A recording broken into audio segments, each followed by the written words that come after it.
어느 조용한 시골 마을에 한 작은 집이 있었다. 그 집은 오랜 세월 동안 비어 있었고 마을 사람들은 그곳을 지나칠 때마다 슬쩍 눈길을 돌렸다. 집 주변에는 무성한 잡초와 수북히 쌓인 낙엽이 있었고 오래된 나무 대문은 삐걱거리며 바람에 흔들렸다. 마을 사람들은 그 집에 어떤 이상한 기운이 맴돈다고 수군거렸다. 몇 년 전 도시에 살던 한 가족이 이 집으로 이사 오게 되었다. 가족은 이곳이 조용하고 공기가 맑아 아이들을 키우기에 적합하다고 생각했다. 특히나 집의 월세가 놀랍도록 저렴했기 때문에 큰 고민 없이 계약을 결정했다. 가족이 이사를 마치고 얼마 지나지 않아 아이들이 이상한 이야기를 하기 시작했다. 아이들은 밤마다 자신의 방 창문 밖에서 속삭임이 들린다고 했다. 부모는 그것이 바람 소리일 거라고 아이들을 달랬다. 하지만 아이들은 줄곧 같은 이야기를 반복했다. 어느 날 밤 아버지는 아이들의 말을 확인하기 위해 아이들 방 창가에 캠코더를 설치하기로 했다. 녹화를 돌리고 아이들을 재운 후 아버지는 밤새도록 기다렸다. 촬영한 영상에는 아무것도 잡히지 않았다. 그러던 어느 날 아버지는 분명히 어떤 그림자가 창문 밖을 스치는 것을 보았다. 그는 술렁이는 마음을 다스리며 창밖으로 나가보았지만 그곳엔 아무것도 없었다. 며칠 뒤 어머니는 부엌에서 전등이 깜박이는 것을 목격했다. 처음에는 전기 문제라고 생각했지만 깜박임은 규칙적이었다. 마치 무언가와 신호를 교환하는 것처럼. 그날 밤 어머니는 꿈에서 깨어났고 창문을 쳐다보았다. 창문에는 하얀 형체가 부유하듯 서 있었다. 그녀는 놀라 소리쳤고 가족들 모두 그 소리에 잠에서 깨어났다. 가족들은 불길한 예감을 떨칠 수 없었다. 아버지는 이 집의 과거를 알아보기로 결심하고 마을 도서관을 찾았다. 그는 도서관에서 오래된 신문 기사 하나를 발견했다. 그 집에서 수십 년 전 가족이 사라졌다는 내용이었다. 그 가족은 불가사의하게도 흔적도 없이 사라졌고 경찰은 단서조차 찾을 수 없었다.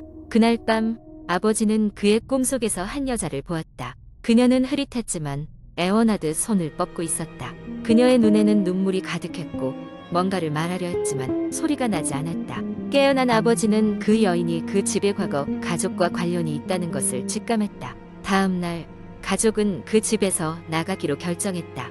그들이 떠나기 전 마지막 밤 그들은 모두 같은 꿈을 꾸었다. 그 꿈 속에서 한 가족이 손을 잡고 서 있었다. 그들은 무언가를 속삭였다. 고마워요. 이제 우리는 편히 쉴 수 있게 되었어요. 가족은 그 집을 떠났고 다시는 돌아오지 않았다. 그날 이후 그 집은 조용히 남아 있었다. 마을 사람들은 그 가족이 떠난 후 그 집에서의 이상한 소문이 멈췄다고 입을 모았다. 그리고 그 집은 무성한 잡초와 함께 다시금 사람들 사이에서 잊혀져 갔다. 하지만 누구도 그 집에 지나간 세월을 잊지 않았고 다시는 그 집에 들어가려 하지 않았다. 두 번째 이야기. 저는 한국의 한 작은 시골 마을에서 자랐습니다. 마을은 평화롭고 조용했으며 주민들은 대부분 서로를 잘 알고 지냈습니다. 그런데 이 평화로운 마을에는 오래전부터 전해 내려오는 무서운 이야기가 하나 있었습니다. 바로 흑님의 여인이라는 이야기입니다. 마을 근처에는 흑님이라고 불리는 울창한 숲이 있었습니다. 이름처럼 나무들이 빽빽하고 그늘이 깊어 숲 안은 항상 어두웠습니다. 이 숲은 주민들에게 금기의 장소로 여겨져 왔습니다. 숲 깊숙한 곳에는 사람들이 알 수 없는 이유로 사라졌다는 전설과 함께 나타난 실종자들이 있었다고 합니다. 특히나 밤이 되면 흑림에서는 이상한 울음소리가 들린다는 이야기도 있었습니다. 전설에 따르면 흑림에는 인적이 드문 어느 날 한 여인이 나타난다고 합니다. 그녀는 긴 검은 머리를 늘어뜨리고 하얀 옷을 입고 있다고 했습니다. 그녀가 나타나는 날이면 어김없이 마을에는 불행한 사건이 생기곤 했다고 합니다. 사람들은 그녀가 실종된 홀령이라는 소문을 퍼뜨렸습니다. 그녀가 실종된 이유에 대해서는 여러 가지 설이 있었지만 가장 많은 이야기는 그녀가 사랑하는 사람에게 버림을 받아 슬픔에 빠져 숲에 들어갔고 그곳에서 사라졌다는 것입니다. 시간이 흘러 저는 고향을 떠나 도시에서 생활하게 되었습니다. 대학 생활과 직장 생활에 치이다 보니 마을의 전설은 자연스럽게 잊히게 되었습니다. 다만 할머니께서 종종 전화를 하셔서 마을 소식과 함께 흑님의 여인 이야기를 들려주시곤 했습니다. 그때마다 저는 그런 이야기들은 그저 옛날 사람들이 만든 무서운 이야기일 뿐이라고 웃어넘기곤 했습니다. 몇 년 전 저는 갑작스러운 할머니의 부고 소식을 듣고 급히 고향으로 내려갔습니다. 장례식이 끝나고 모처럼 시간을 내어 마을을 둘러보던 중 저는 오랜 친구인 민수를 만났습니다. 민수는 여전히 마을에 살면서 농사를 짓고 있었습니다. 우리는 오랜만에 만나 옛 추억을 이야기하며 술 한 잔을 기울이게 되었습니다. 술이 한 잔, 두 잔 들어갈수록 민수는 조심스럽게 흥님의 이야기를 꺼냈습니다. 그는 최근에 이상한 일을 겪었다고 했습니다. 며칠 전 민수는 밤늦게 일을 마치고 돌아오던 중 길을 잘못 들어 흥님 근처까지 가게 되었습니다. 그때 숲속에서 이상한 소리가 들렸고 호기심에 이끌려 소리가 나는 쪽으로 갔다고 합니다. 그곳에서 그는 긴 머리에 하얀 옷을 입은 여인을 보고 혼비백산하여 도망쳤다고 했습니다. 처음엔 술이 취해서 그런가 보다 했지만 민수의 표정이 너무 진지하고 겁에 질려 있어 그가 거짓말을 하고 있다고 생각되지는 않았습니다. 마을에서 전해오던 이야기가 단순한 전설이 아닌 실제로 일어난 일일지도 모른다는 생각에 몸이 오싹해지는 것을 느꼈습니다. 며칠 후 저는 우연히 할머니의 유품을 정리하던 중 작은 일기장을 발견했습니다. 그 일기장에는 마을에서의 일상과 함께 흥님의 여인에 대한 글도 적혀 있었습니다. 할머니는 흥님에 대해 꽤 많은 것을 알고 계신 듯 했습니다. 특히 실종된 여인이 할머니의 젊은 시절 친구였다는 글을 보고 저는 큰 충격을 받았습니다. 할머니는 그 친구가 많이 외롭고 힘들어했다고 기록하셨습니다. 그러나 그 이후의 기록은 모두 찢겨져 없어져 있었습니다. 이 일기장을 통해 저는 흥님과 여인에 대해 더 알고자 하는 강한 호기심이 생겼습니다. 그래서 저는 몇몇 마을 사람들과 이야기를 나누었고 생각보다 더 많은 사람들이 최근 흥림에서 이상한 경험을 했다는 것을 알게 되었습니다. 이제는 단순한 전설이 아닌 실제 사건으로 느껴졌습니다. 언젠가 한 번은 용기를 내어 혼자서 흥림에 가보았습니다. 숲은 여전히 음산하고 어두웠습니다. 그리고 어느 순간 분명히 제 주위에 아무도 없는데도 불구하고 뭔가가 제 뒤를 쫓고 있는 느낌이 들었습니다.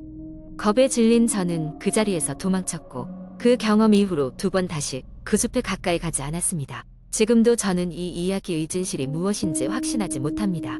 다만 저를 비롯한 많은 사람들이 비슷한 경험을 했고 그 기억은 여전히 생생하게 남아 있습니다.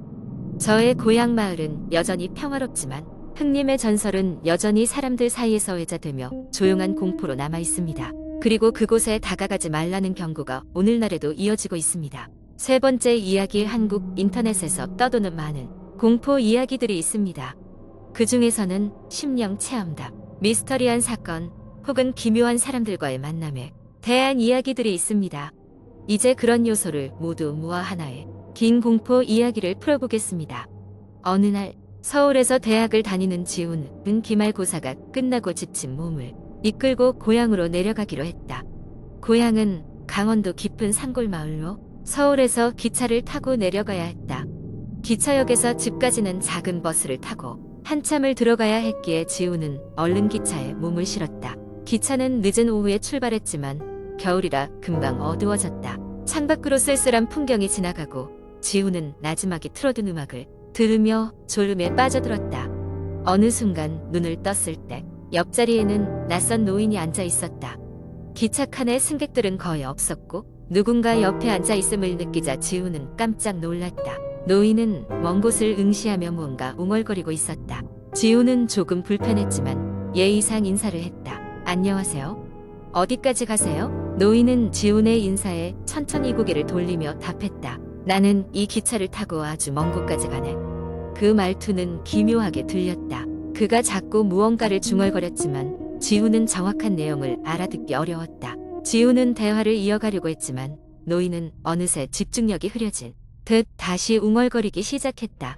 기차는 깊은 산길을 따라 이어졌고 간간히 나오는 기차역에서는 늘 한두 명 정도가 내릴 뿐이었다. 지훈은 피곤함에 마음을 접고 이어폰을 꽂고 다시 잠들려고 했다. 그때 노인이 갑자기 손을 뻗어 지훈의 팔을 꽉 쥐었다. 순간 놀란 지훈은 온몸이 얼어붙은 듯 움직이지 못했다. 내가... 노인의 목소리는 낮았지만 그 울림은 뚜렷했다.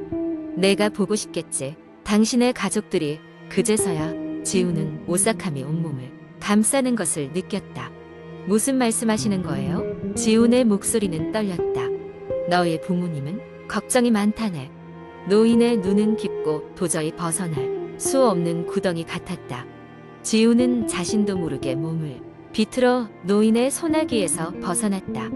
기차가 곧 정차역에 도착할 것 같아 지우는 재빨리 자리에서 일어나 짐을 챙겼다. 도저히 이 상태로는 더 있을 수 없었다. 기차가 멈추자마자 지우는 황급히 문 밖으로 나갔다. 그러나 고개를 돌려봤을 때 노인은 이미 그 자리에 없었다. 그날 밤 집으로 돌아온 지우는 부모님께 그 이야기를 전하며 불안을 호소했다. 부모님은 그저 꿈이려니 생각하며 지훈을 진정시키려 했지만 어머니의 얼굴엔 어딘지 모를 불안감이 엿보였다. 며칠 후 지역 소식지를 통해 기묘한 소식이 전해졌다. 그동안 지훈이 탔던 기차 노선에 빈 번이 등장했던 노인의 목격담이 있었는데 그 노인은 몇 회 전 사고로 숨진이라는 것이다. 이후로 그 기차를 탈 때마다 사람들에게 그의 가족이나 삶에 대한 이야기를 했다고 했다. 지훈은 어느 날 기찻길 주변을 걷다가 그 지역 주민으로부터 좀 더 자세한 이야기를 들을 수 있었다. 그 노인은 생전에 가족과의 불화로 오랜 세월을 홀로 살았고 생애 마지막까지 집으로 돌아가 가족을 보고 싶어 했다고 한다.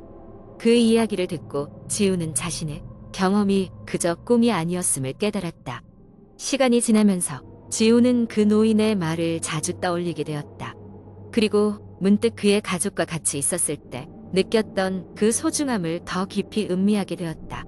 이제 지훈은 기차를 탈 때면 항상 창밖을 바라보며 자신이 알고 있는 누군가가 홀로 남겨지지 않기를 기도한다.